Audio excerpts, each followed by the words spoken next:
1975 में इंदिरा गांधी जब प्रधानमंत्री थी तो आपातकाल लगा था भारत में, या आपत्तिकाल उस समय था, क्योंकि उसके दंश से बहुत लोग तबाह हो गए थे।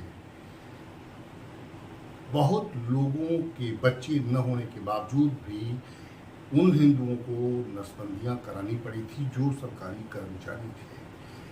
प्रेस पर पूरी तरीके से सरकार ने पाबंदी लगा दिया था। प्रेस कुछ भी सरकार के विपक्ष में या सरकार का जो मोनोपोली थी उसको नहीं लिख सकती थी। दर्शकों, आप देख रहे हैं परम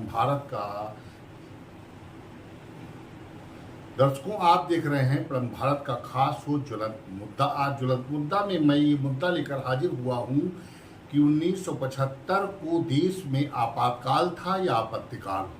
तो लोगों के अनुसार, दर्शकों का और लोगों का मानना है, दर्शकों आप भी शायद मानते हों कि आपत्तिकाल था, आपातकाल नहीं था, क्योंकि उस समय की प्रधानमंत्री इंदिरा गांधी जी ने देश में आपातकाल की लगा करके तमाम लोगों को, राष्ट्रभक्तों को देश की सलाखों के पीछे ठोक दिया था और सरकारी कर्मचारियों के लिए नसबंदी जैसे कार्यक्रम लगा दिए थे, जिसमें हमारे पिताश्री भी शामिल थे। और मेरा जन्म हो चुका था और मैं 5-6 साल का था, और मुझे भी अगर जुलाई का महीना था और नाव पलट गई थी नदी में उस समय पुल न होने के कारण, जिससे किसी तरीके से नाव बची और मैं आज ये समाचार पढ़ने के लिए बाध्य हो रहा हूँ। उस समय प्रेस की स्वतंत्रता पर भी बहुत प्रश्न चिन्ह लगाए गए और सरकार की तरफ से प्रत्येक समाचार पत्र के कार्यालय पर लोग बैठाल दिए गए कि क्या छपेगा क्या नहीं छपेगा। उस समय इलेक्ट्रॉनिक मीडिया थी ही नहीं और DD 1 रहा होगा, तो उस पर तुरंत इंदिरा गांधी जी ने अपने कब्जे में ले लिया और कुछ भी प्रसारित नहीं हो सकता था। यहाँ तक कि आकाशवाणी पर पुराने लोग बताते हैं कि कुछ भी प्रसारित नहीं हो रहा था सरकार के बिना के अनुमति। इसके अलावा सरकार कुल मिलाकर दमनकारी स्थितियों में सबको तहस नहस करना चाहती थी। उस समय की इंदिरा गांधी जो प्रधानमंत्री थी, उन्हें आयरन लेडी कहा जाता था, और कुछ लोग कहते हैं कि Indira is India, India is a Indira. ये बात गलत है। न इंदिरा गांधी भारत इंडिया है, न इंडिया इंदिरा गांधी है। ये लोकतंत्र है। लोकतंत्र में सब प्रधानमंत्री एक जैसे नहीं हुए। उन्होंने दमनकारी जो नीति अपनाई उसकी भर्त्सना होनी चाहिए। वो क्योंकि इतिहास युवा कर्णधार अगर जानेंगे नहीं तो भविष्य को पहचानेंगे कैसे। कुल मिलाकर के आज ये सरकार मोदी जी की है और पूरी स्वतंत्रता आज देश में प्रेस को है कि वो अपनी बात को कह सकती है, लिख सकती है। तमाम न्यूज़ फेक चैनल हैं, यहाँ तक कि जनता भी प्रधानमंत्री को मर जा मोदी कहती है, और कांग्रेस तो तमाम अनाप शनाप के उनको उपाधियों से नवाजती है, फिर भी वो कुछ नहीं बोलते। ये है हमारा लोकतंत्र।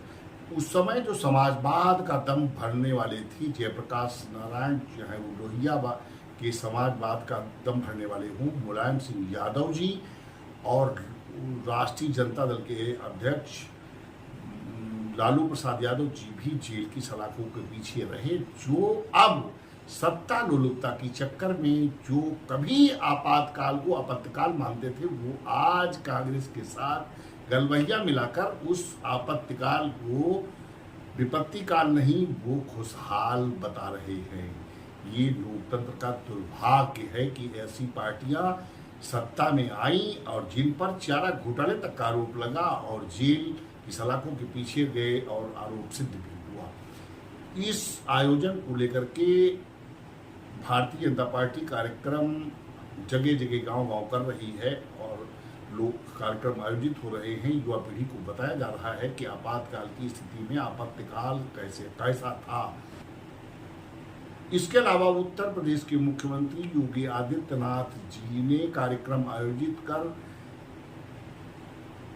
जो स्वतंत्रता संग्राम सेनानियों की तरीके से लोकतंत्र सेनानी हैं उन्हें सम्मानित किया, जिसमें सीतापुर जनपद की वरिष्ठ नेता और लोकतंत्र सेनानी भारत त्रिपाठी सहित जी सहित बहुत स्वतंत्र लोकतंत्र सेनानियों को सम्मानित किया गया और उनसे ये कहा गया, मुख्यमंत्री योगी आदित्यनाथ जी ने कहा कि गांव-गांव जाकर लोकतंत्र सेनानी जनता जनार्दन से लेकर के युवा पीढ़ी को बताएं कि देश में आपातकाल की स्थिति क्या थी और हमने दंश कैसा कैसा झेला। कुल मिलाकर आपत्तिकाल ही था और इसे भारत की युवा पीढ़ी को स्मरण रखना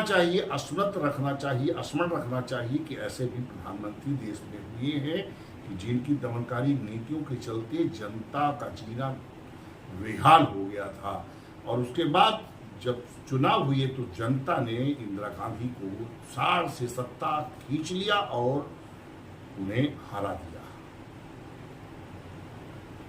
दर्शकों, हम फिर मिलेंगे किसी नए ज्वलंत मुद्दे के साथ, तब तक के लिए दीजिए मुझे इजाजत। जय हिंद, जय भारत, परम भारत, भारत माता की जय।